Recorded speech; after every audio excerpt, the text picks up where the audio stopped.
For a long time in my life, I felt like I've been living two different lives. There's the life that everyone sees, and then there's a life that only I see. And in the life that everyone sees, who I am is a friend, a son, a brother, a stand-up comedian, and a teenager. That's the life everyone sees. If you were asked my friends and family to describe me, that's what they would tell you. And that's a huge part of me. That is who I am. And if you're asked me to describe myself, I'd probably say some of those same things. And I wouldn't be lying, but I wouldn't totally be telling you the truth either. Because the truth is, that's just the life everyone else sees. In the life that only I see, who I am, who I really am, is someone who struggles intensely with depression. I have for the last 6 years of my life, and I continue to every day. Now, for someone who has never experienced depression or doesn't really know what that means, that might surprise them to hear, because there's a pretty popular misconception that depression is just being sad when something in your life goes wrong. When you break up with your girlfriend, when you lose a loved one, when you don't get the job you wanted. But that's sadness. That's a natural thing. That's a natural human emotion. Real depression isn't being sad when something in your life goes wrong. Real depression is being sad when everything in your life is going right. That's real depression, and that's what I suffer from. And to be totally honest, that's hard for me to stand up here and say. It's hard for me to talk about. And it seems to be hard for everyone to talk about it, so much so that no one's talking about it. And no one's talking about depression, but we need to be, because right now it's a massive problem. It's a massive problem.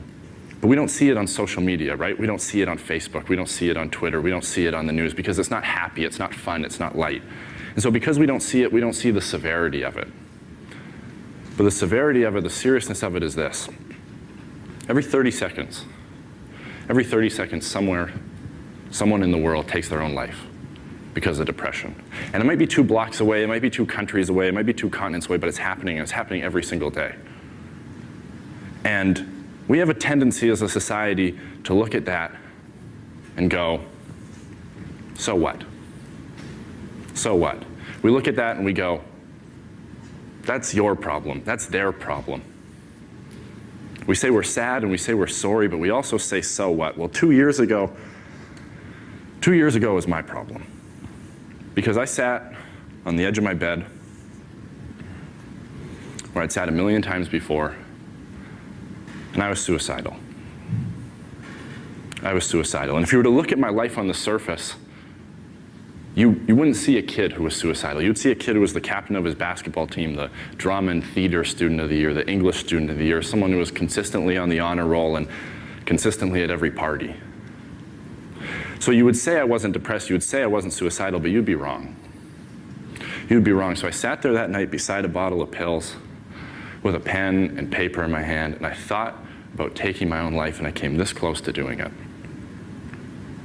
I came this close to doing it. And I didn't. So that makes me one of the lucky ones, one of the people who gets to step out on the ledge and look down but not jump.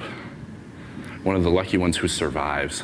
Well, I survived, and that just leaves me with my story, and my story is this. In 4 simple words, I suffer from depression. I suffer from depression.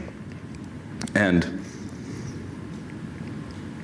for a long time, I think I was living 2 totally different lives, where one person was always afraid of the other. I was afraid that people would see me for who I really was, that I wasn't the perfect, popular kid in high school everyone thought I was, that beneath my smile there was struggle, and beneath my light there was dark, and beneath my big personality just hid even bigger pain. See, some people might fear girls not liking them back, some people might fear sharks, some people might fear death, but for me, for a large part of my life, I feared myself. I feared my truth, I feared my honesty, I feared my vulnerability, and that fear made me feel like I was forced into a corner. Where I was forced into a corner and there was only one way out.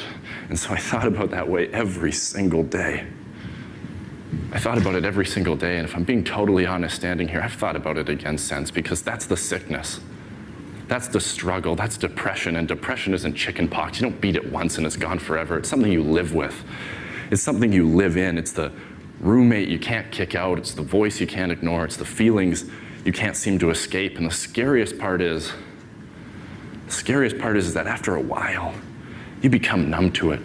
It becomes normal for you. And what you really fear the most isn't the suffering inside of you. It's the stigma inside of others. It's the shame. It's the embarrassment. It's the disapproving look on a friend's face. It's the whispers in the hallway that you're weak. It's the comments that you're crazy. That's what keeps you from getting help. That's what makes you hold it in and hide it. It's the stigma. So you hold it in and you hide it, and you hold it in and you hide it. And even though it's keeping you in bed every day and it's making your life feel empty no matter how much you try and fill it, you hide it because the stigma in our society around depression is very real. It's very real. And if you think that it isn't, ask yourself this. Would you rather make your next Facebook status say you're having a tough time getting out of bed because you hurt your back? Or you're having a tough time getting out of bed every morning because you're depressed? That's the stigma. Because unfortunately, we live in a world where if you break your arm, everyone runs over to sign your cast. But if you tell people you're depressed, everyone runs the other way. That's the stigma. We are so accepting of any body part breaking down other than our brains. And that's ignorance. That's pure ignorance. And that ignorance has created a world that doesn't understand depression, that doesn't understand mental health. And that's ironic to me because depression is one of the best documented problems we have in the world, yet it was one of the least discussed. We just push it aside and put it in a corner and pretend it's not there and hope it'll fix itself. Well, it won't. It hasn't, and it's not going to, because that's wishful thinking. And wishful thinking isn't a game plan, it's procrastination, and we can't procrastinate on something this important. The first step in solving any problem is recognizing there is one. Well, we haven't done that. So we can't really expect to find an answer when we're still afraid of the question. And I don't know what the solution is. I wish I did, but I don't. But I think it has to start here.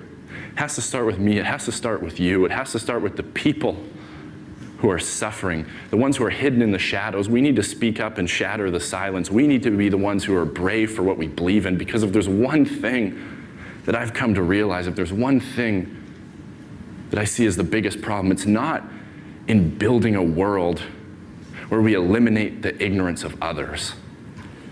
It's in building a world where we teach the acceptance of ourselves. We're okay with who we are, because when we get honest, we see that we all struggle and we all suffer, whether it's with this, whether it's with something else. We all know what it is to hurt. We all know what it is to have pain in our heart, and we all know how important it is to heal. But right now, depression is society's deep cut that we're content to put a Band-Aid over and pretend it's not there. Well, it is there. It is there, and you know what? It's okay.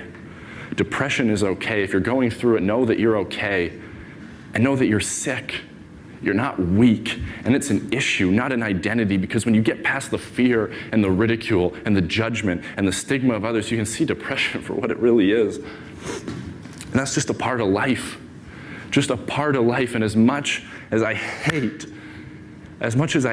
some of the places, some of the parts of my life depression has dragged me down to, in a lot of ways, I'm grateful for it.